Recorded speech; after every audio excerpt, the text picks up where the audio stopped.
Hello and welcome, I'm Joshua Barnes and you're watching The World Report. Let's first take a look at the headlines. Donald Trump has threatened Russian President Vladimir Putin with new sanctions if he does not end the ridiculous war in Ukraine. Meanwhile, Ukraine reports that around 1,000 North Korean troops have died fighting for Russia.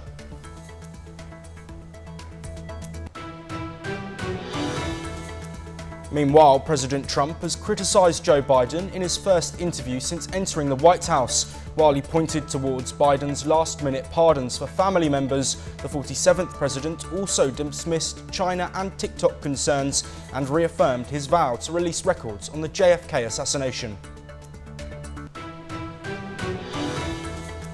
Elon Musk has publicly bashed a Trump-backed $500 billion AI initiative. Stargate, which will be supported by major tech players like SoftBank and Oracle, is aimed at giving the US a competitive edge over China in the ever-evolving AI race.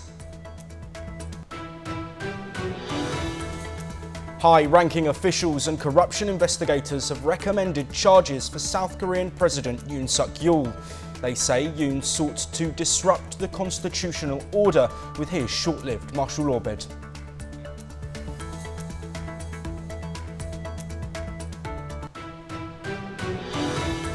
President Donald Trump has issued a stark warning to Russian President Vladimir Putin, threatening high tariffs and sanctions if he does not negotiate an end to the war in Ukraine. In a post on Truth Social, Trump stated that settling the conflict would be a very big favour to Russia. Let's have a look at this report. Donald Trump has warned he will impose high tariffs and further sanctions on Russia if Vladimir Putin fails to end the war in Ukraine. Writing on his social media platform Truth Social, he said that by pushing to settle the war he was doing Russia and its president a very big favour. Trump had previously said he would negotiate a settlement to Russia's full-scale invasion, launched in February 2022, in a single day. Russia has not yet responded to the remarks, but senior officials have said in recent days that there is a small window of opportunity for Moscow to deal with the new US administration.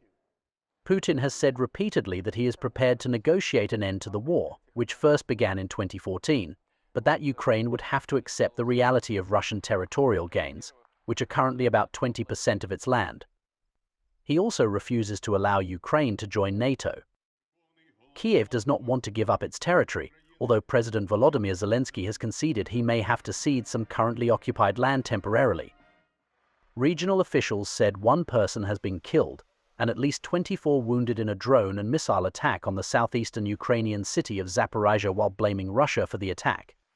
More than 20,000 residents were also left without power and 17,000 without heating as a result of the overnight attack, according to Governor Ivan Fedorov, who said an energy facility had been destroyed. Western officials have said that North Korean troops have already suffered nearly 40% casualties in the fighting in Russia's western Kursk region in just 3 months. Bureau Report, NewsX. Let's now stay in Europe for more of the latest news from across that continent.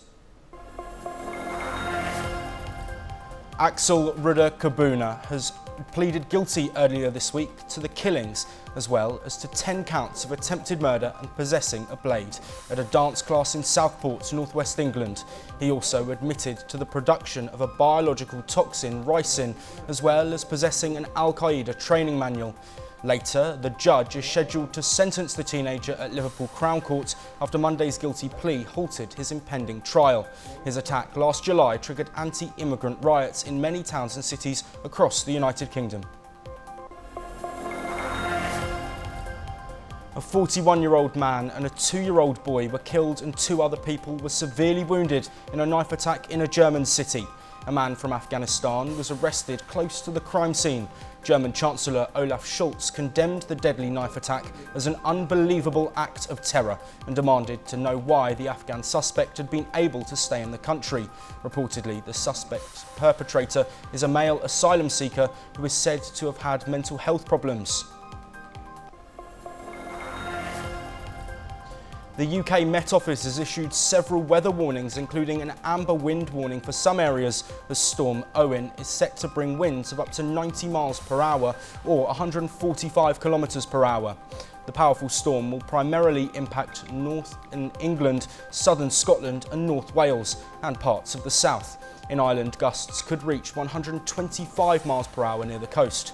Forecasters have warned travel conditions are likely to be treacherous. Homeowners have also been urged to prepare for widespread power cuts. Turkey has detained 11 people as part of an investigation into a fire that killed 79 people and injured dozens at a ski resort in the Bolu Mountains. The deputy mayor of the northwestern Bolu province, the head of the municipality fire department and the owner and manager of the hotel were among those detained. Several funerals were held on Wednesday for the victims of Tuesday's fire, including numerous children. The fire forced panicked hotel guests to jump from windows in the middle of the night.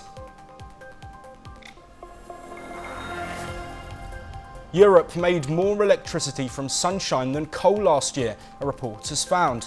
Solar panels generated 11% of the EU's electricity in 2024, while coal-burning power plants generated just 10%.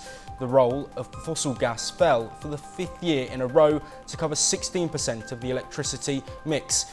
Wind and solar energy rose to 29% of EU electricity generation last year, while hydropower and nuclear energy continued to rebound from lows in 2022.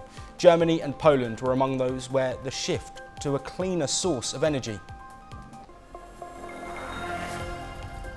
Lawmakers in Ireland have delayed appointing a new Prime Minister due to disagreements over parliamentary procedure. The nomination of Michael Martin, Fianna Fáil leader, will be postponed after Sinn Féin raised objections to allowing independent parliamentarians to join the opposition. Martin's party won the most seats in the November 29th election, but not enough to govern alone, leading to a coalition deal with two centre-right parties and independent candidates. New President of the United States, Donald Trump, has given his first interview after returning to the White House. In the interview, Trump discussed TikTok security concerns, criticised California's wildfire management, and even vowed to release FBI records on the JFK assassination. Here's the report. In a first interview after resuming office, President Donald Trump spoke about a range of things, from criticizing California Governor Gavin Newsom for California wildfire to reopening the JFK assassination records. Trump even said that Biden not pardoning himself is a sad thing. This guy went around giving everybody pardons. And you know, the funny thing, maybe the sad thing, is he didn't give himself a pardon. And if you look at it, it all had to do with him. I mean, the money went to him. Trump criticized Biden's decision to pardon members of his own family and some figures who Trump has singled out, including members of the January 6th committee and witnesses and Anthony Fauci. Further in the interview, Trump talks about the security concerns of TikTok and how China is spying on the United States. One of Trump's first actions after taking office on Monday was to sign an executive order delaying enforcement of the TikTok's federal ban, which took effect on January 19th. He said, "Why is China spying on kids watching crazy videos, when the bigger threat is that they make our computers?" Trump's embrace of the platform is a reversal from his first term in office, when he issued an executive order effectively banning TikTok, saying the app's data collection threatens to allow the Chinese Communist Party access to Americans' personal and proprietary information. On being asked about the FBI records of the JFK assassination, Trump said that he would seek immediate release of the files once they are reviewed. Trump promised early in his first term to release files on the Kennedy assassination. In October 2017, the US government released over 2,800 records pertaining to the assassination, but avoided releasing more after last-minute requests from national security agencies. Another raging issue in the US that Trump spoke about is the California wildfires. On being asked about whether he would cut off federal funds for California after the Los Angeles wildfire, here is what he said. I might have to do that. Sometimes that's the only thing you can do. Look, California is a great example of it. If you actually polled the people, they don't want sanctuary cities, but Gavin Newsom does, and these radical left politicians do. Bureau Report NewsX. Let's stay in North America for more of the latest news. President Donald Trump has ordered all federal employees in diversity, equality and inclusion offices to be placed on paid leave. This follows his executive order shutting down DEI programs, claiming they discriminate against white individuals. White House Press Secretary Caroline Leavitt says the move aims to restore merit-based hiring. Trump's actions target policies from the previous administration, including LGBTQ+ and gender diversity initiatives. A new wildfire north of Los Angeles has forced 31,000 residents to evacuate as it spreads rapidly near Castaic Lake. Strong Santa Ana winds have fueled the blaze, which has burned over 9,400 acres. Fire crews are working around the clock to contain it as the region struggles to recover from past fires. President Trump criticised California's water management, threatening to cut federal funding. The state has officially recognized Edmundo González Urita as Venezuela's rightful president, rejecting Nicolas Maduro's third term. Secretary of State Marco Rubio confirmed support for democracy in a call with Urita and opposition leader Maria Corina Machado. The US, EU and Latin American nations dispute Maduro's election. Urita, who fled to Spain, is considered the legitimate winner by the opposition. UN Secretary-General Antonio Guterres warns gangs could overrun Haiti's capital without urgent international support. He stressed time is running out to prevent a collapse of national security. Kenya leads a multinational force but lacks promised personnel. The crisis worsened after President Moise's assassination, with over 5,600 people killed last year and millions facing food insecurity. US Secretary of State Marco Rubio reaffirmed America's ironclad commitment to the Philippines amid rising tensions with China in the South China Sea. In a call with Philippine Foreign Secretary Enrique Manalo, Rubio emphasized the importance of their defense treaty and condemned China's aggressive actions, calling them a threat to regional peace and stability.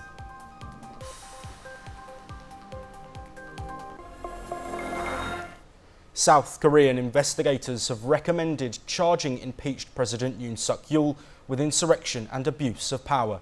This comes after his controversial martial law declaration.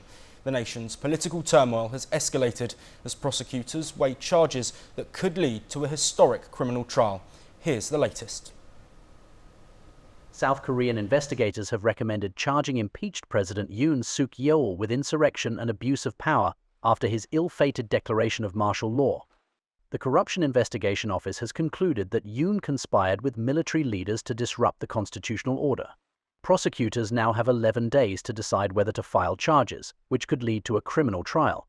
The martial law declaration, which lasted only 6 hours, has thrown South Korea into political turmoil, resulting in Yoon's impeachment. He has refused to cooperate with investigators, obstructed searches, and is facing accusations of abusing his power. In court, Yoon defended his actions, claiming the martial law ended early but was not a failure. Yoon is accused of ordering troops to prevent lawmakers from voting down his decree and obstructing their rights. However, he has denied instructing military commanders to forcibly remove lawmakers from parliament. Bureau Report, NewsX. Now for the latest from across the world of business. China has urged state insurers to invest more in mainland shares. Insurers must now allocate 30% of new premiums to stocks. A pilot program will channel $13.75 billion into equity markets. Mutual funds must increase mainland holdings by 10% annually. The CSI 300 index rose 1.8% after the announcement. Officials aim to stabilise markets amid economic challenges. Samsung has unveiled the Galaxy S25 lineup with AI-driven features. S25, S25 Plus and S25 Ultra start at $799, available from February the 7th. Advanced AI enables seamless tasks across apps like Spotify and WhatsApp, powered by the Snapdragon 8 Elite chip. It delivers high speed with low power consumption. S25 Ultra gets an upgraded camera and refreshed design. Samsung eyes AI to boost high-end smartphone sales amid stiff competition, while analysts see potential but note limited upgrade appeal for recent phone users.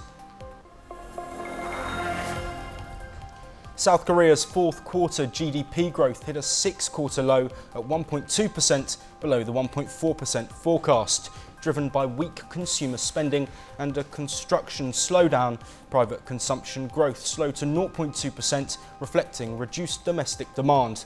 The BOC lowered rates to 3%, citing economic risks from ongoing political unrest. December's Consumer Sentiment Index plunged to 88.4 after the martial law declaration, recovering slightly to 91.2 in January.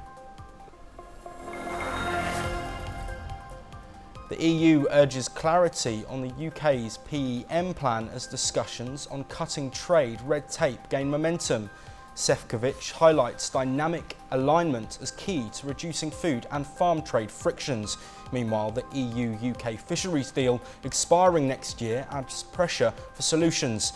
Political relations improve, with PM Sir Keir Starmer to attend a defence summit. However, analysts warn the EU must tread carefully in trade talks with the US, balancing surplus in cars and services. Global stocks rose as Trump delayed new tariffs but signalled possible levies on Canada, Mexico and China. US indexes climbed, with the Dow up 1.2%. Trump ordered a trade review and tied China tariffs to a TikTok deal. Market sentiment turned cautious as trade uncertainties linger. European shares edged higher while oil dipped and Bitcoin gained. Analysts warned of renewed market volatility under Donald Trump.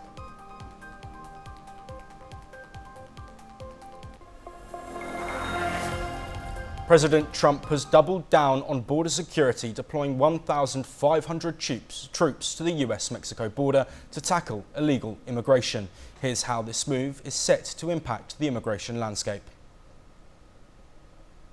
The US southern border is set to witness a significant military boost. The Defense Department has announced the deployment of 1,500 additional troops to enforce President Trump's immigration crackdown. This move follows Trump's executive orders declaring a national emergency at the US-Mexico border, aiming to tighten control and curb illegal immigration. Acting Defense Secretary Robert Salas confirmed the deployment, highlighting plans for complete operational control of the border. Helicopters, intelligence analysts, and military aircraft are all part of the package. The Pentagon will also support deportation flights from hotspots like San Diego, California, and El Paso, Texas, targeting over 5,000 undocumented immigrants. All illegal entry will immediately be halted, and we will begin the process of returning millions and millions of criminal aliens back to the places from which they came. The military's role does not stop there. Temporary and permanent physical barriers will also be constructed to combat illegal crossings and trafficking. While the administration calls this a critical security measure, civil liberties groups like the ACLU are gearing up for legal battles, questioning the use of military resources for such actions. With the border turning into a national flashpoint, all eyes are now on how this aggressive strategy will reshape the immigration landscape. Bureau Report, NewsX. We'll now take a look at the latest news updates from across the Indo-Pacific region. At least 4 people were crushed and suffocated to death on Thursday in Cambodia after a large crowd gathered at a local tycoon's home to receive Lunar New Year red envelopes filled with money. Pictures and footage shared by local media show hundreds of people pushing towards the vast gates of a mansion belonging to Sok Kong A close ally of former Cambodian leader Hun Sen, in downtown Phnom Penh. The victims fainted and fell to the ground and were taken to hospital, but 2 women and 2 men aged between 37 and 71 could not be saved. 2 soldiers were killed and 12 others were wounded in an ambush by gunmen in Basilan province in the southern Philippines. The commander of the Philippine Army's 101st Brigade said the gunmen sprayed bullets at an army vehicle carrying troops in a remote village in Somerset town. 2 attackers were shot dead, but the number of wounded remained undetermined. The attack was supported by some members of the Moro Islamic Liberation Front. Vietnam police say they have arrested 5 people and smashed a money laundering ring that brought $1.2 billion of criminal cash into the country from abroad. Between 2022 and 2024, members of the ring, which included bank employees, forged identification cards and bank seals to establish 187 businesses, opening more than 600 corporate bank accounts. The accounts were used to transfer and legalise money that had been obtained through fraud or gambling abroad. The total transactions amounted to around $1.2 billion. Air pollution forced nearly 200 schools in Bangkok to close on Thursday, local authorities say, as officials urged people to work from home and restricted heavy vehicles in the city. The Thai capital is the 6th most polluted major city in the world, according to IQ Air. Authorities closed 194 schools under the Bangkok Metropolitan Authority. In a joint statement after talks in Washington hosted by US Secretary of State Marco Rubio on his first day in the job, the foreign ministers of the Quad reiterated their shared commitment to fostering a free and open Indo-Pacific. The leaders emphasised the importance of international law, economic opportunities, peace, stability and security, particularly in the maritime domain, as essential foundations for the development and prosperity of the Indo-Pacific region. Speaking at the World Economic Forum in Davos, Malaysian Prime Minister Anwar Ibrahim said that there will always be border disputes in Asia and China should not be singled out because of tensions in the South China Sea. Anwar said that Malaysia had border issues with Singapore and its other neighbours in Southeast Asia, but they still managed to cultivate good relations. While Malaysia also has maritime issues with China, it will push ahead with improving ties with the country. Same-sex marriage has officially been legalised in Thailand. It's the first country in Southeast Asia to recognise marriage equality. Here's the full report. Thailand has become the first nation in Southeast Asia to legalise same-sex marriage after the kingdom's Senate approved a marriage equality bill, with supporters calling it a monumental step forward for LGBTQ rights. ทำให้ธงสีรุ้งปักลงบนประเทศไทยอย่างภาคภูมิทำให้ประเทศไทยเป็นชาติแรกในภูมิภาคเอเชียตะวันออกเฉียงใต้และเป็นประเทศที่ 3 ของเอเชียที่ผ่านกฎหมายสมรสเท่าเทียมค่ะ With this law, Thailand becomes the 3rd place in Asia after Taiwan and Nepal to allow people of the same gender to marry each other. ก็รู้สึกดีใจมากครับความรู้สึกผมมันตื้นตันจนแบบพูดไม่ออกเพราะว่าทุกอย่างที่เราอยู่ด้วยกันมา14 ปีกว่าครับแล้วก็แต่งงานกันมาเกือบ7 ปีคือเราเฝ้ารอวันนี้วันที่เราจะได้แบบทำอะไรร่วมกันแบบถูกต้องแล้วก็เหมือนมีสิทธิ์ที่จะดูแลซึ่งกันและกันได้มากขึ้นนะครับ Thailand is widely seen by foreigners as one of the more open places in the world for LGBTQ people, but it took more than a decade of campaigning to legalize same-sex marriage. The Senate voted overwhelmingly in favor of passing the bill following a final reading, with 130 senators voting in favor. Only 4 members opposed the bill. The law came into effect 120 days after it was published in the Royal Gazette. This law grants LGBTQ couples the same legal rights and recognition as heterosexual couples, including rights related to inheritance, adoption and healthcare decision-making. Following the law's enactment, at least 200 same-sex couples registered to wed in a mass ceremony. So if you're ready today, today. If you are not ready, then you have the whole life, as Thailand is now okay for your love. Bureau Report, NewsX. Let's now head to South America for some more of the latest news updates. Brazil's newly appointed COP30 head, Andre Correia de Largo, warned that President Donald Trump's withdrawal from the Paris Agreement could impact the 2025 climate talks in Belém. Correia de Largo, with extensive climate diplomacy experience, stated that while Trump's decision is still being analysed, its influence on COP30 preparations is undeniable. According to the Energy Secretariat, Argentina recorded its largest energy trade surplus in nearly 20 years last year. This achievement is a win for Libertarian President Javier Milei, who aims to use oil and gas exports to lift the economy from recession. In 2024, the country exported $9.7 billion in fuel and energy, while imports totaled $4 billion, resulting in a $5.7 billion surplus. Colombian special forces advanced into guerrilla-controlled areas near the Venezuelan border. They aim to restore state control in the wake of escalating violence that has displaced 20,000 people. The conflict in the Catatumbo region, fueled by leftist groups fighting for territory and coca plantations, has claimed over 100 lives in 6 days. The government deployed 5,000 troops and declared a state of emergency. Mauricio Funes, El Salvador's first leftist president, died at 65 in Nicaragua on Tuesday. Funes, who led the country from 2009 to 2014, fled to Nicaragua in 2016. He faced accusations of embezzling over $350 million and facing other corruption charges. According to Nicaragua's health ministry, he passed away from a chronic illness. Panama has lodged a complaint with the UN over President Donald Trump's threat to seize the Panama Canal, calling it worrying. In a letter to UN Secretary General Antonio Guterres, Panama cited a UN Charter article opposing the use of force against another country's territorial integrity. The government also initiated an audit of a Hong Kong-linked port operator near the canal. Nahuel Agustin Gallo, an Argentine border police officer, was arrested in Venezuela on December the 8th whilst visiting his partner and son.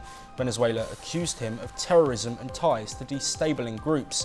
Gallo's partner, Maria Alexandra Gomez, stated that they haven't heard from him in 45 days and continue to demand his immediate release. Argentina has rejected the claims against Gallo. That is all we have time for, but we'll be back very shortly with more of your latest international news updates.